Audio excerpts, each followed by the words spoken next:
L'interview entre Sabine et vous. Marie-Myriam, bonsoir. Bonsoir Sabine. Comment allez-vous ? Ça va, c'est bien, oui, l'hiver se passe pas trop mal, on va dire. Et vous, comment ça va ? Je vais pas trop mal non plus. Marie-Myriam, ma toute première question, vous êtes dans le cœur de tous les Français, les gamins, les adolescents, j'ai envie de dire que c'est la même puisque vous êtes devenu un hymne scolaire avec Oiseau et l'enfant. Si vous saviez, comme je suis fière, je reçois sur Messenger encore, sur le site le Facebook Marie-Myriam, je reçois des enfants qui chantent Oiseau et l'enfant et ça fait quand même quelques années après, donc de 77 à aujourd'hui, et je trouve ça magnifique que cette chanson continue comme ça de voyager je suis très touchée, vraiment, chaque fois je suis très émue. Ça doit être très très émouvant. Et alors, ouais. Dans l'histoire des icônes, parce que vous en êtes il y a une sorte de club des initiales doubles. Alors on a eu Bébé, Brigitte Bardot, et vous êtes notre MM national. Est-ce que vous avez eu le sentiment, dès vos débuts, que ce double M était un signe du destin pour marquer l'histoire de la chanson ? Non, pas du tout. Alors là, j'ai pas réfléchi du tout à ça. Moi, ma première rencontre, c'était le concours de la chanson française et j'étais morte de peur. Dire que j'avais le trac, je ne peux même pas dire j'avais le trac, j'avais peur tout simplement. Donc voilà. Et puis la deuxième rencontre, c'est en mai où je suis en Angleterre pour représenter la France. Et pareil, j'avais toujours mes 8 premières mesures a cappella, c'était mon truc, je sais pas, ça me prenait la tête, hein. Je n'avais que ça en tête, mon Dieu, faut pas que je rate ces 8 premières mesures, parce que a cappella, c'est voilà, s'il y a un truc qui rate, c'est un truc qui planche, on n'entend que ça, quoi. Dans la voix, si la voix rate, on n'entend que ça. Et donc non, j'ai pas du tout pensé au MM. En fait, moi j'aurais même écrit AIME, quoi. C'était plus sympa que MM, mais non, j'ai pas pensé du tout, comme les lettres comme ça, oui, comme Marilyn Monroe et tous ceux qui ont et Brigitte Bardot et tout ça, oui, je comprends. Oui, non, je n'ai pas pensé du tout. Avouez que ce sont de belles références quand même. Oui, il y a Mireille Mathieu aussi, qui a fait une longue carrière, mais bon, il y a quand même d'autres artistes qui n'ont pas les lettres doubles comme ça et qui sont formidables aussi. Donc je sais pas si ça a un truc à voir avec la carrière, avec ce qu'on fait, quoi. Marie, est-ce que vous êtes prête pour un petit voyage ? Allez. Lorsque vous fermez les yeux et que vous repensez à votre enfance au Portugal, quelle est la première image ou peut-être la première odeur qui vous revient en mémoire ? Alors, au Portugal, j'y suis allée tard parce que je suis pas née au Portugal. Mais oui, ma première image, j'ai pas d'image de quand je suis tout bébé. Mais j'ai la première image de mes vacances. J'étais avec ma grand-mère et ma sœur. Et en fait, c'est l'odeur de la plage, l'odeur du sable. Ça a une odeur très spéciale. Enfin, c'est une odeur qui m'est restée vraiment dans le nez. Et quand je retourne là-bas, je sais que c'est iodé. C'est une odeur très spécifique. Et ça, c'est ce que j'ai gardé. Je sais qu'on parle beaucoup des natas, c'était pastéis des natas, mais moi, je suis pas une grande gourmande, donc c'est pas ça qui m'a marqué du tout. Non. C'était vraiment l'odeur de la plage, en fait, voilà. Marie-Myriam, c'était, reprenez-moi, le 7 mai 1977. Oui. Je suis nulle en maths, mais ça fait presque 50 ans que résonne l'oiseau et l'enfant. Ça fait presque 50 ans, oui. En vous entendant, ne serait-ce que parler, j'ai presque envie de chanter avec vous. Non, mais c'est incroyable parce que ça fait 49 ans et moi, ce que je trouve triste, c'est que la France n'ait pas gagné derrière, parce que L'Oiseau et l'enfant est une belle chanson et restera tout le temps une belle chanson. C'est comme la mer. Et encore, je fais une comparaison vraiment énorme, mais je veux dire, la mer est une belle chanson et restera toujours une belle chanson. Et voilà, L'Oiseau et l'enfant, c'était une chanson d'amour et de paix, et moi j'étais fière. De mes 19 ans et 3/4 d'aller chanter L'Oiseau et l'enfant, quoi. Est-ce qu'il y a un mot ou une image dans le texte qui aujourd'hui vous touche différemment quand vous l'interprétez ou quand vous l'entendez à nouveau ? Oh, ça me touche chaque fois, peut-être plus en ce moment parce qu'il y a tellement de conflits et tellement de soucis. Dans la chanson, c'est noir, la misère, les hommes et la guerre. Et nous sommes, oui, c'est ça, la misère, c'est toujours triste et noir, tout ce qu'on voit partout. Et puis la guerre, enfin, c'est incroyable de se dire qu'on a une guerre là aujourd'hui tout proche de chez nous et ça fait peur quand on a des enfants et des petits-enfants. Ben voilà, moi je crains un peu pour l'heure à venir. Moi j'ai vécu ma vie. L'année prochaine, je fais 70 ans l'année prochaine. J'en revenais pas de parler de ça avec une amie tout à l'heure.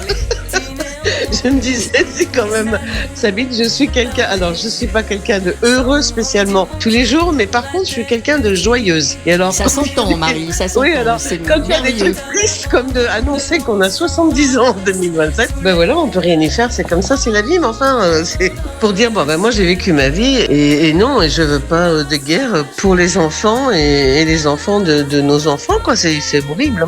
Comment vous êtes devenue chanteuse? C'était une évidence. Alors, c'était une évidence après. J'ai pris des cours de chant déjà parce que j'avais l'habitude de chanter dans la salle de bain parce que il y avait une espèce de réverb que j'adorais dans la salle de bain, donc je chantais dans la salle de bain. Et puis mes parents ont dit mais pourquoi tu prendrais pas des cours de chant? Donc j'ai eu 2-3 professeurs, mais mon préféré c'était Monsieur Muller qui était baryton et qui était rue des Batignolles et qui m'a fait chanter du classique.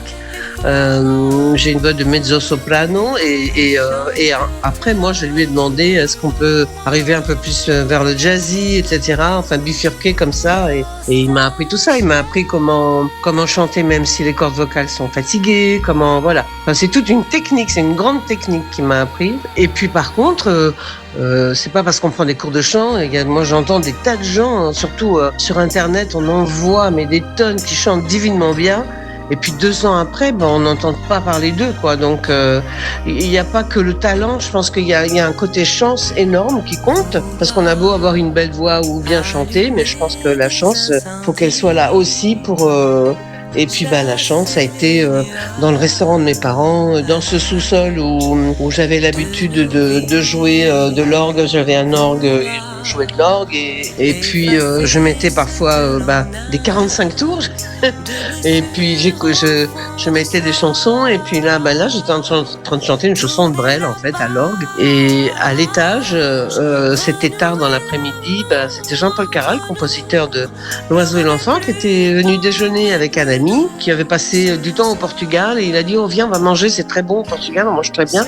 Mes parents donc avaient un restaurant portugais à Paris et donc ils étaient à table et ils m'ont entendu et Jean-Paul est allé voir une dame, il savait pas que c'était ma mère, il a dit madame j'entends une voix, qui c'est qui est en train de chanter? La mère a dit c'est ma fille, aujourd'hui elle a pas cours donc l'après-midi elle est là, elle chante mais si ça vous dérange, je lui dis d'arrêter. Il dit non pas du tout, au contraire j'aimerais bien aller l'écouter. Donc elle lui montre le chemin, il descend, il vient m'écouter, il attend que je termine de chanter, il applaudit, il vient m'écouter, il s'approche de moi, il dit mademoiselle là en ce moment je suis à l'Eurovision avec une artiste et donc c'était avec mon amie Catherine Ferry, il préparait 1, 2, 3 donc avec Catherine Ferry. Il dit mais l'année prochaine je vous promets on se verra avant, je viendrai vous chercher et on va à l'Eurovision et on va gagner. Et moi je souris et j'y crois pas du tout, je me dis qu'est-ce que c'est que ce mec qui vient me gêner là, dans ma répétition et en fait je lui tape gentiment comme ça en bas de l'épaule sur le bras, je lui dis merci monsieur, c'est très gentil, merci beaucoup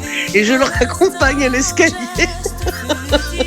Et en fait, il est arrivé. Alors, il a fait l'Eurovision avec Catherine, évidemment. Donc, ils sont arrivés second. Et il est arrivé peu de temps après avec Joe Grassi, l'auteur de L'Oiseau et l'Enfant, et qui m'a présenté. Et en fait, ils ont écrit cette chanson pour moi, gamine, quoi, de 19 ans et 3/4, parce que en fait, cette messe, c'est la veille de mes 20 ans, et à l'Eurovision. Et donc voilà. Et donc, ils ont écrit cette chanson pour moi, et l'histoire est partie comme ça. Voilà. On vous présente souvent comme la dernière gagnante française de l'Eurovision. Est-ce que vous portez ce titre comme une merveilleuse couronne de fleurs ou un costume un peu trop lourd? Alors la dernière, c'est un costume lourd, mais gagnante de l'Eurovision, ce sont des fleurs. C'est quand même sympathique. J'ai bien fait d'y aller, je me dis quand même. Mais je suis là. Oui, c'est ça. Je suis la 5e. J'ai regardé encore hier la vidéo sur YouTube. Vous interprétez à l'Eurovision. C'est ça a bien vieilli, quoi. J'ai pas d'autres mots.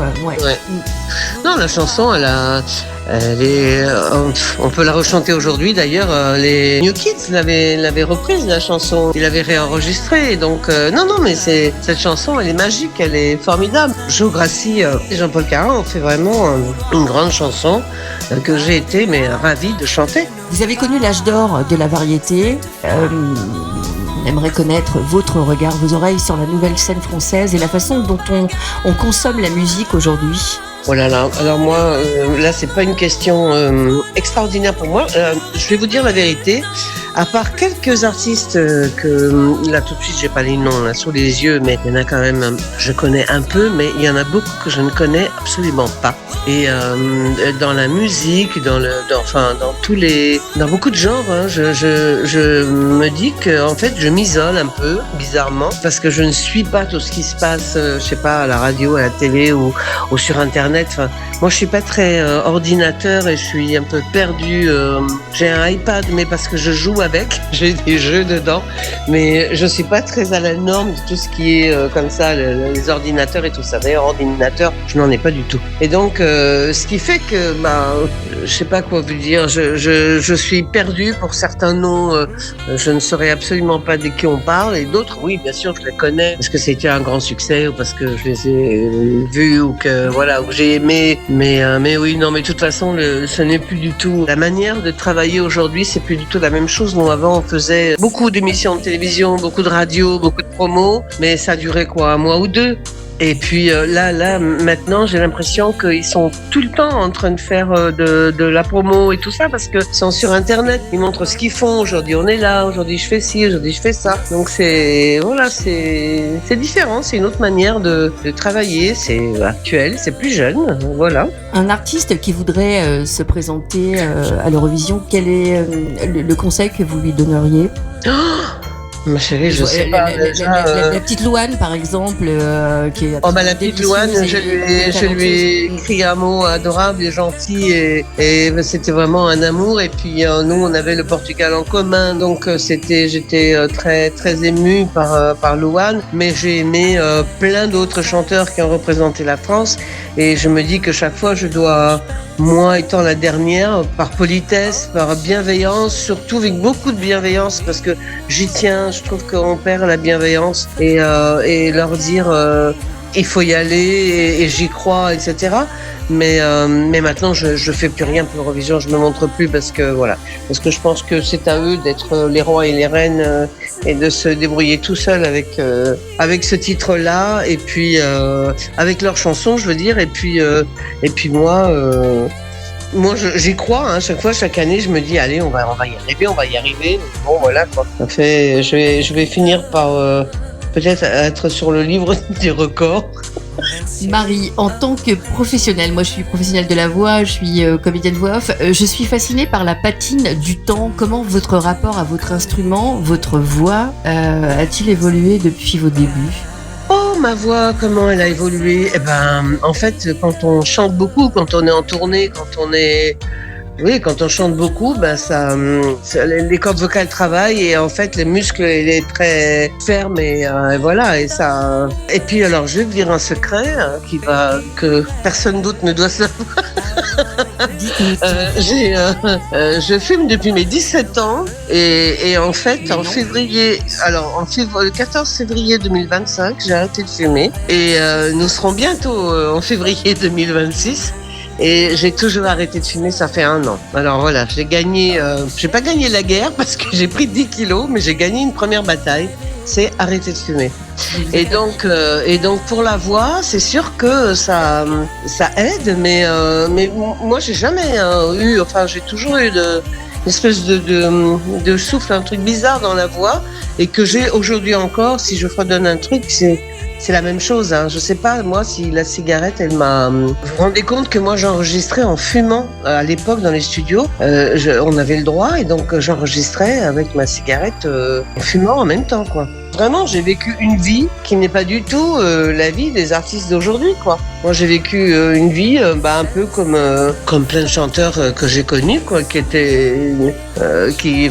faisaient comme moi, quoi. On n'était pas tous fumeurs, mais en tout cas, voilà, on avait une autre manière de travailler, c'est sûr. Marie-Myriam, pour conclure, si vous deviez murmurer à l'oreille de cette jeune Marie de 1977, vous lui diriez quoi ? Pour l'avenir, pourquoi qu'est-ce que je lui dirais de quoi? Dans quel sens? Peut-être lui donner quelques conseils à faire ou à ne pas faire. À l'époque, j'aurais dit arrête de fumer. Ça c'est fait. Ah oui, non, mais j'aurais dit ça. Parce que c'est vrai que ça change. Là, ma vie a changé, quoi, en fait, hein, en vrai. Mais bon, il n'est jamais trop tard pour bien faire. Non, je l'ai fait à presque 70 ans. Mais voilà. Mais qu'est-ce que j'aurais pu me dire? Je ne sais pas, ma chérie. Je n'ai pas le truc de me regarder comme ça et de me dire fais attention à toi, sois prudente quand tu traverses. Non, je n'ai pas ce genre de truc. Je suis très terre à terre. Je suis un bon petit taureau. Je suis une grande bosseuse, je suis une vraie bosseuse travailleuse, mais voilà. Et puis j'essaye de faire des choses dans la bonne humeur, enfin dans ce qui est dans la bienveillance, dans la douceur, parce que parfois il faut de la douceur, même quand c'est une chanson un peu triste, voilà, quand je sors de studio, parfois je suis épuisée, hein, ou quand je sors de scène. À l'époque, j'étais épuisée, je m'écroulais, je m'allongeais. Et je m'écroulais vite fait, mais bon voilà, j'aurais rien pu me dire, non. J'ai eu une vie fantastique, merveilleuse, j'ai connu des gens formidables, je rencontre encore des gens aujourd'hui formidables, et voilà, c'est un métier magnifique, je pense qu'il y en a qui le méritent vraiment, et malheureusement, comme on disait tout à l'heure, il y a des chanteurs qui ont des voix extraordinaires, et on les voit pas du tout, et on les entend plus du tout, quoi. C'est bon, voilà. Marie-Myriam, écoutez, merci infiniment pour toutes ces confidences. Merci à vous. Je suis ravie, merci encore de m'avoir accordé de votre temps si précieux. Et il y a une actualité en ce moment ou pas du tout? Non, ma chérie, pas du tout. Non, pas du tout. J'ai accepté de faire une interview avec vous, mais en vrai, j'ai arrêté de chanter depuis le décès de mon mari et voilà. J'ai fait un concert après son décès, un mois après, et en fait, je me suis mise à pleurer sur scène. Je voyais les gens qui pleuraient dans les premiers rangs et j'ai eu beaucoup de mal. J'ai réussi à revenir et à reprendre et à chanter et à finir mon concert, mais j'ai dit pour l'instant non, je peux plus continuer. Et en vrai, les années sont passées et là, ça fait 14 ans que c'est passé et j'ai arrêté vraiment. J'ai vraiment arrêté ce métier. Je trouve que c'était bien quand il était là. C'était magique. On partait souvent en voyage et on faisait non seulement des concerts, mais aussi je chantais un peu partout à l'étranger et tout ça. Et donc, tout ça, il y a un truc qui s'arrête. Voilà, votre moitié n'est plus là, c'est plus pareil. Donc, la musique est toujours là. Elle est. Oui, bien sûr. Là, et je l'aime. Et je l'écoute. Et par contre, j'écoute. Par exemple, j'ai fait un album de Noël qui est nulle part. Il est nulle part. On le trouve pas, etc. Mais j'adore l'écouter. Je trouve que ce sont des chansons magnifiques. Et puis tout l'album que j'ai fait avec Jacques Cardona, Michel Elmos, évidemment, mon mari, Jacques Cardona, Georges Augier, enfin voilà, tout ce qu'on a fait dans le Sud et à Paris. Et donc, voilà, c'est sûr qu'il y a des trucs comme ça qui vous restent. Bien sûr que la musique est magnifique et magique. La musique, vous savez, ça soigne, ça fait du bien. C'est ce que j'allais dire. Et chanter, ça fait du bien, ça soigne. Le fait de laisser aller sa voix, etc., ça soigne. J'aurais aimé, par exemple, donner des cours, parce que moi j'ai eu des cours très sérieux. Il n'est jamais trop tard. Mais non, il faut une salle, il y a tout un truc qui se prépare. Je peux pas faire 3-4 boum, je donne des cours de chant. Mais voilà. Si vous étiez approché par, je pense là tout de suite par exemple à la Star Academy, The Voice, vous accepteriez ou pas d'être dans les jurys? Là, je sais pas si je suis faite pour ça en fait. Je pense que moi je suis plus avant. Enfin, je serais plus maintenant pour être derrière la caméra et non plus devant. Donc même si je suis jury, je préférais vraiment être derrière, dans l'ombre. Ouais, vraiment, je trouve qu'à un moment donné, c'est bien aussi mais de passer son pouvoir. Je trouve ça très bien, de pouvoir. C'est pas un pouvoir, c'est juste ce que j'ai eu moi comme éducation musicale de mes cordes vocales. Je sais même pas si ça se fait encore aujourd'hui et de cette façon-là. Et voilà, et enseigner avec grand plaisir, j'enseignerai vraiment avec grand plaisir. Et pour ça, il faut une salle, alors il faut ceci. Tout est possible. Et tout est possible. Oui, ça c'est vrai. Oui, c'est vrai. Mais écoutez, je sais pas, on verra. Bon, vous me redirez. Merci pour cette Merci à vous, Sabine.